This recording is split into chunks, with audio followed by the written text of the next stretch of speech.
আপনি দরজাটা লাগিয়ে দিয়ে দেন। বসুন। আমেরিকাতে এসে কোথাও জব করেছেন? জি না, আজকেই প্রথম। আমেরিকায় কাজ করার মতো আপনার কাগজপত্র আছে? জি মোটামুটি। গুড, কোনো অসুবিধা নেই। পড়াশোনা কতটুকু করেছেন? জি আমি ময়মনসিংহ থেকে গ্রাজুয়েশন করেছি। গুড, চলবে। বাই দ্য ওয়ে, আপনি ম্যারিড না আনম্যারিড এটা তো জানা হলো না। বস, এই যে এই ফাইলটা করছিলেন। ফাইল নিয়ে আমি পরে কথা বলবো, আমি এখন একটা ইন্টারভিউ নিচ্ছি। আপনি এখন প্লিজ যান না। জি জি প্লিজ। জি।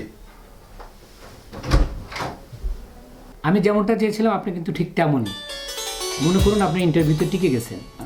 ইনিশিয়ালি আপনাকে কত ডলার দিলে হবে আওয়ারলি? আমার ওরকম কোনো চাহিদা নেই, প্রথম কাজ তো আমার, তো প্রথম জব হিসেবে আপনি আমাকে যেটা ডিসাইড করে দিবেন সেটাই আমি রাজি আছি। Good answer Oishi, you are so talented. অনেক সময় না চেয়েও অনেক কিছু পাওয়া যায়। আমার একটা কথা ছিল, আমি তো নতুন, তাই কি কাজ অফিসে, কখন আসবো, কিভাবে কি করলে ভালো হয়, যদি একটু বুঝিয়ে দিতেন সব কিছু।